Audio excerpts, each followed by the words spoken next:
frankly, I don't believe in proportionate response to terrorism. I believe that the way that you stop terrorism is with wildly disproportionate response. That doesn't mean in terms of targeting civilians. It means in terms of killing as many terrorists as humanly possible. So my question is today, what is the going rate today for human lives? I mean, 2014 was a great year for Ben Shapiro. 88 Israelis were died, and there was 2,329 Palestinians killed on the other side. That is one Israeli for 27 Palestinians. That is a very good exchange rate. What I'm saying is, what is the exchange rate for today? You guys will be happy. So that was Bassem Youssef's response to you saying, effectively, when you deal with terrorism, there should be no sense of proportion. First of all, your response to what he said there.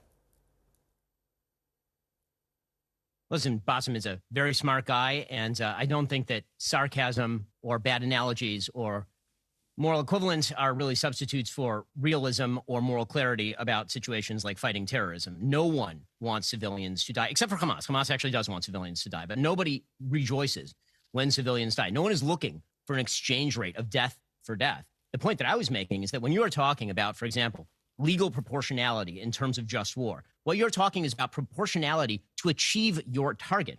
There is no actual math that goes into a war where you say, if a certain number of people die on this side versus a certain number of people die on that side, therefore the war is unjust. That's not exactly how war works. War is geared toward achieving a certain goal.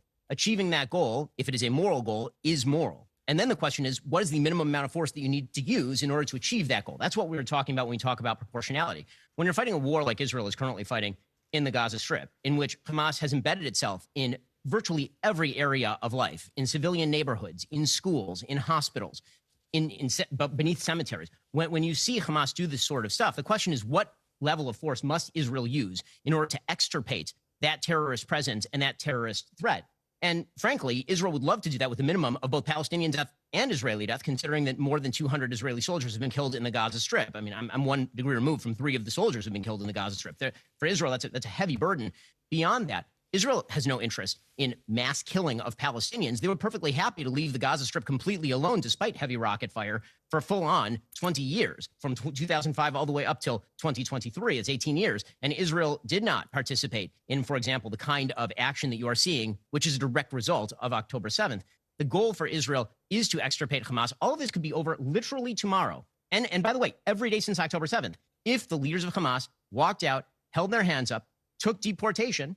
We're not even talking about an Israeli jail. There's probably a deal on the table right now for Hamas leaders to actually be sent just to some third-party country. If they were to surrender the hostages, surrender power, and leave, this war would be over, like, immediately. Okay, well, let me but take Hamas you up. will not do that. They've been firing rockets into Tel Aviv literally this week. Right, let me take you up on that, because I don't think it would end that way, because I think the trouble with what's been going on since we last spoke in terms of proportion is, I saw a BBC report yesterday that the UN were reporting that 19,000 children in Gaza have now been orphaned.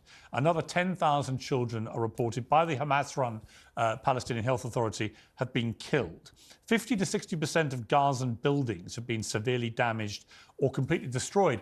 And I don't see any nearness to the end of this, because by Israel's own numbers, they've only killed, if you believe their numbers, and I'm not quite sure how they know this, under 10,000 Hamas terrorists. That means that, you know, 2/3 of the Hamas terrorists are still to be taken out. So this could go on for many months, maybe a year, and those numbers of civilians being killed will exponentially rise, and the devastation in Gaza will reach a point where there is no real Gaza left. And I don't understand here, Ben, what the end game is for Israel. I'm not even sure they've worked it out themselves, other than to just obliterate everything in what many see as an overreaction to what happened by a superpower that hasn't thought through the consequences of taking out the whole of Gaza. It's certainly hard to deem an overreaction to the murder of 1,200 of your citizens and more than 100 hostages still being kept by a terror group in destroying buildings, for example.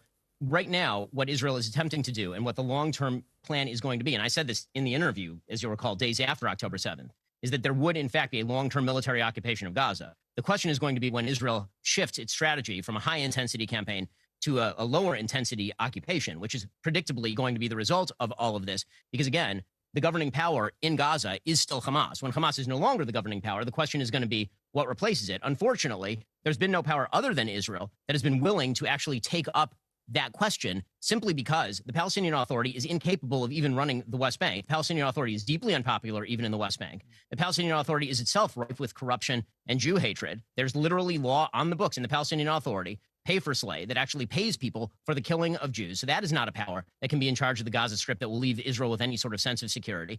The UAE has no interest in running the Gaza Strip. Egypt has no interest in running the Gaza Strip. Jordan has no interest in running the Gaza Strip. Saudi has no interest in running the Gaza Strip. The United States obviously has no interest in running the Gaza Strip. So the question becomes, who runs the Gaza Strip? And if you are Israel, that question is not a question for a distant day. That is a question for every day. And right now, the military is effectively in control of the Gaza Strip, and that is likely to remain until there is some form of regime in the Gaza Strip that can be put in place that will end with the extirpation of terrorism, that cannot involve the UNRWA, which is a terror haven, that cannot involve the UN, because the UN, unfortunately, has been cover for Hamas for literally 20 years. And so the question here is a tough one, and it's not an answerable one in kind of right now. And that's sort of the problem. Just because there's no good answer to the question doesn't mean that the question isn't urgent or that there is an alternative option available to what Israel is doing. What I've been missing in all of this is what exactly is the alternative option that has been presented by anyone other than Israel continuing on its quest to extirpate Hamas so long as Hamas is holding its citizens, firing rockets into the center of Israel and threatening Israeli life.